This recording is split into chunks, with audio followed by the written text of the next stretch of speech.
सभी मीडिया के साथियों का बहुत बहुत धन्यवाद कि वो आज की प्रेस वार्ता में पहुंचे। जैसा कि मैं यहाँ सदर 322 पे प्रत्याशी और आपके माध्यम से गोरखपुर के लोग अपने प्रत्याशी के विषय में जानना चाहते हैं, फिर प्रिंट मीडिया के माध्यम से हम लोग प्रयास करेंगे कि अपनी बातों को उन तक पहुँचा दें। लेकिन मैंने कल कहा था कि कुछ जो ज़रूरी चीज़ें हैं जिन पे बात होनी चाहिए, तो वो 5-6 पॉइंट है, पहले मैं उन पे अपनी बात रख दूं, फिर जो आपके सवाल होंगे उन पे भी अपनी बात रखूंगा। तो धन्यवाद के साथ सबसे पहला विषय है, गोरखपुर यूनिवर्सिटी में एक बच्ची थी प्रियंका भारती। मैं पिछली बार भी उनके घर आया था। उसमें 302 में मुकदमा दर्ज हुआ, कोई गिरफ्तारी नहीं हुई।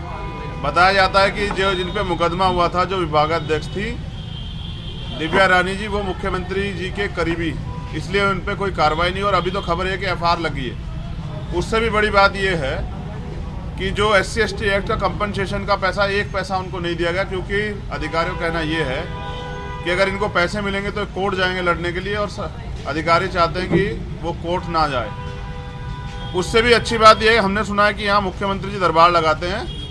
4 बार वो परिवार गया, जब वो परिवार गया तो मुख्यमंत्री जी दरबार ही छोड़ के चले गए। इतना न्याय जो है उत्तर प्रदेश में और गोरखपुर में घर घर बट रहा है। तो हमारी ये मांग है कि उस मामले की CBI जांच होनी चाहिए, क्योंकि जब तक पीड़ित परिवार संतुष्ट नहीं है तो न्याय नहीं हुआ। और मुझे विश्वास है कि मुख्यमंत्री जी दलितों का दर्द सुनेंगे, उस बेबस परिवार का दर्द सुनेंगे, भागने के बजाय इसमें CBI जाँच के आदेश देंगे। कई मामलों में हुआ तो न्याय जो है वो आसान हुआ है। दूसरी बात है, व्यक्तिगत कारणों से 5 साल में उत्तर प्रदेश में लगभग 123 लोगों पर रासुका लगी। उनमें से एक मैं भी हूँ, जिसका दोष ये था कि वो अपने समाज के हितों की लड़ाई लड़ रहे थे। 123 में से कोर्ट ने 102 मामले खारिज कर दिए, क्योंकि वो कहीं ना कहीं राजनीतिक साजिश के थ्रू लगाए गए थे। 15 लोग सिर्फ अकेले गोरखपुर में, और वो 15 लोगों में से मैक्सिमम लोग वो हैं जो मुख्यमंत्री जी के खिलाफ बोले। तो सत्ता का दुरुपयोग जो मुख्यमंत्री यहाँ बैठ के कर रहे हैं, गोरखपुर का जो सच है वो जानना चाहिए पूरे उत्तर प्रदेश देश को, कि यहाँ हिटलरशाही तानाशाही है। अगर मीडिया का ही साथी बोलता है तो उसको भी अपनी जान बचाने के लिए शरण लेनी पड़ती है। तो ये उत्तर प्रदेश में सामाजिक न्याय, एक बहुत बड़ा मामला गोरखपुर BRD मेडिकल कॉलेज का। एक डॉक्टर हैं, डॉक्टर भगवान का रूप होते हैं, डॉक्टर कफील खान, और अपनी खामियां छिपाने के लिए उनको इतना प्रताड़ित किया गया, झूठे मुकदमे लगा के उनको जेल में रखा गया, और महाराष्ट्र से पकड़ के NSA उन पर लगाई गई। फिर कोर्ट ने कह दिया कि ये इनके ऊपर जो किया जा रहा है ये गलत, ये दोषी नहीं है। उन्होंने, कोर्ट ने जो है उनको सारे आरोप खारिज कर दिए। उनकी 70 साल की एक माँ है, पुलिस समय समय पे उनको परेशान करती रहती है। और गोरखपुर में BRD मेडिकल कॉलेज का जो वो बच्चों का जो इतना बड़ा जो हादसा हुआ था, वो सिर्फ और सिर्फ सरकार की फेलियर था। उसको छिपाने के लिए मुख्यमंत्री जी ने बलि का बकरा मुसलमान होने के नाते, क्योंकि उत्तर प्रदेश में तो मुख्यमंत्री बात करते हैं 80-20 की, मुसलमान होना भी अपराध, तो इसलिए कफील भाई को परेशानियां झेलनी पड़ रही है। लेकिन ये एक डॉक्टर के साथ होना, ये इस बात का पैमाना है कि वो किसी भी कीमत पे अन्याय के खिलाफ जो आवाज़ उठेगी उसको दबा देना चाहते हैं। मुख्यमंत्री जी अपराध मुक्त की बात करते हैं, लेकिन गृह जनपद गोरखपुर में अगर कोई पर्यटन के लिए घूमने आए, जहाँ 2-3 हज़ार करोड़ रुपए लगा के जो पर्यटन के काम की बात चल रही है, तो यहाँ की पुलिस जो है वो होटल में घुस के कमरे में पीट के लोगों को मार देती है। और एक बड़ा उदाहरण मनीष गुप्ता जी का आपके सामने, ये है गोरखपुर की कानून व्यवस्था। एक और मामला आपकी जानकारी में, 18 दिन बाद 2 बच्चों का शव मिला, उनके परिवार के लोग कल जाम लगाए हुए थे। घटना खोलने के नाम पे पता नहीं किसे जेल भेज दिया है। परिवार संतुष्ट नहीं है, लेकिन क्योंकि हम आने वाले थे तो प्रयास करके उनको मैनेज कर रहे हैं। वो परिवार भी अभी उनसे मिलेंगे, क्योंकि यहाँ अपराधियों को नहीं, कथनी करनी फर्क होने के कारण अपराधियों को तो संरक्षण दिया जा रहा है, लेकिन लोगों की जान जा रही। एक संजू देवी और महिला थी, अब ये कह रहे हैं कि ये राम राज्य है, वहीं उनकी गोली मार के हत्या की गई परसों रात। तो ये गोरखपुर है। एक यहाँ प्रोफेसर हैं कमलेश गुप्ता जी, जो हिंदी विभाग दीनदयाल जो गोरखपुर विश्वविद्यालय है उसमें विभागाध्यक्ष के जिम्मेदार थे। उनको वो बनते विभागाध्यक्ष, उनको रोकने के लिए वहाँ के कुलपति ने साजिश करके उनको निलंबित कर दिया। वो आंदोलन कर रहे हैं। वो पिछड़े वर्ग से आते हैं, इसलिए कुलपति जी नहीं चाहते कोई पिछड़े वर्ग का व्यक्ति यहाँ विभागाध्यक्ष बन जाए। उन्होंने तो एक घोषणा भी कर दी थी कि मैं शरीर त्याग दूंगा बसंत पंचमी वाले दिन। मैंने उनसे बात की, सर आप अध्यापक हैं, आप समाज का उदाहरण है, आप ऐसा कोई कदम मत उठाइए कि हम युवाओं के हौसले टूट जाएं। उन्होंने अपना प्रण वापस लिया, लेकिन वो आंदोलन कर रहे हैं। तो ये गोरखपुर का विश्वास है, जिस विश्वास की बात मुख्यमंत्री करते हैं कि यहाँ जनता में बड़ा विश्वास है।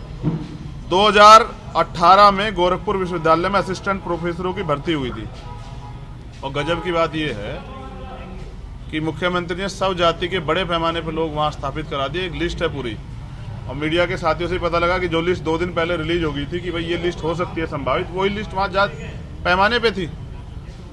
मुख्यमंत्री जी कहते हैं हम दलितों के हितैषी हैं, उनके घर खाना खाने जाते हैं, लेकिन प्रमोशन में रिजर्वेशन का इतना इंपॉर्टेंट मामला 3 साल से उनके डस्टबिन में पड़ा हुआ है, अब तक उन्होंने उस पर कोई कार्रवाई नहीं की। ये है बीजेपी और उत्तर प्रदेश के मुख्यमंत्री, जबकि सुप्रीम कोर्ट का ऑर्डर है कि आप सरकार चाहे तो आंकड़े जुटा के दे सकती है, वो देना नहीं चाहते।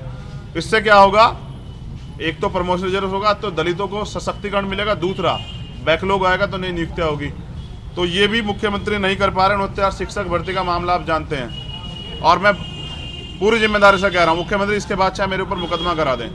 69 शिक्षक भर्ती में घोटाला हुआ था, मुख्यमंत्री जी ने एक्सेप्ट किया, 6800 वैकेंसी रिलीज की, कोर्ट ने भी कह दिया कि मिलना चाहिए, लेकिन घोटाला करने वाले की जगह जेल में होनी चाहिए, नहीं होनी चाहिए। उन पे 420 का मुकदमा दर्ज होता, लेकिन करे कौन? पुलिस प्रशासन तो नतमस्तक है। तो जिस मुख्यमंत्री को, जैसे ओम प्रकाश चौटाला जेल रहे थे, जिस मुख्यमंत्री को जेल जाना चाहिए था, वो लोगों कह रहे हैं कि सरकार गर्मी ठंडी कर देंगे, शिमला बना देंगे। ये असंवैधानिक भाषा ना किसी संत की हो सकती, ना ही मुख्यमंत्री की। तो मैं तो चाहता हूं कि जितना जल्दी सरकार बदलेगी तो हम मुख्यमंत्री जी पे 69 शिक्षक भर्ती में जो पिछड़े दलितों का हक छीना 20,000 पदों का, घोटाले में जांच करवा के मुकदमा दर्ज करवा के मुख्यमंत्री जी को जेल भेजेंगे। मुख्यमंत्री जी सुन लें। और अब मैं चंद्रशेखर आजाद, सहारनपुर उत्तर प्रदेश का रहने वाला, मुख्यमंत्री जी से नजदीक हूँ। वो उत्तराखंड के हैं, मैं उत्तर प्रदेश का हूँ। हम पिछले 5 साल यहाँ लड़ते रहे, और अब भी हम गोरखपुर लड़ने के लिए, क्योंकि हमने घोषणा की थी जहाँ से मुख्यमंत्री लड़ेंगे हम लड़ेंगे। मुख्यमंत्री जी पहले अयोध्या कहते रहे, फिर मथुरा, और उसके बाद रिवर्स गियर लगाया। मैंने पहली बार देखा कि रिवर्स भी 4th गियर होता है, सीधे अयोध्या। और अयोध्या में भी बड़ा खेल किया है परिसीमन में। जो माइनॉरिटी का वोट, जो मन बनाए बैठा था कि मुख्यमंत्री को सबक सिखाना, जिन्होंने अन्याय सहा है, उस वोट को डिवाइड कर दिया दूसरी विधानसभा में। इस परिसीमन पे भी दोबारा बड़ा काम होगा। जैसे गोरखपुर की जनता ने TN सिंह जी को सबक सिखाया 1971 में, जैसे गोरखपुर की जनता ने उपचुनाव में इनको सबक सिखाया, ऐसे ही इस बार के विधानसभा चुनाव में भी गोरखपुर की जनता मुख्यमंत्री जी को सबक सिखा के बताएगी कि ना तो गोरखपुर की जनता गुलाम है, वो लड़ने वाले को पसंद करते हैं, ना ही मुख्यमंत्री जी यहाँ के तानाशाह हिटलर है, ना ही मालिक। जनता जवाब देगी चुनाव में। चुनाव तैयार है, मैं लगातार यहाँ रहूँगा। और कल भी मैं कई मामलों में मिला था, यहाँ महिलाएं दर दर भटक रही है न्याय के लिए, थाने में रिपोर्ट नहीं दर्ज होती। अब ऐसा नहीं होगा। अब यहाँ नौजवानों का भाई उनके हक की लड़ाई के लिए, माँओं बहनों का बेटा उनकी लड़ाई के लिए यहाँ मौजूद है। मैं कल गया था प्रियंका के घर, और ये मैं मीडिया के साथियों को दिखाना चाहता हूँ। ये विकास है गोरखपुर का, ये शहर है। आप अगर करीब से देखेंगे ना, देखिए, मैं दिखा देता हूँ, ये देखिए, ये गोरखपुर का विकास है। दूध की नदियां बह रही है। ये प्रियंका जी की गली का है। कौन सी जगह? शिवपुर का, नगर में ही है, शिवपुर शहबाज का। देखिए, ये गोरखपुर में दूध की गंगा नदियां बह रही हैं। नमस्कार, मैं हूं मानक गुप्ता।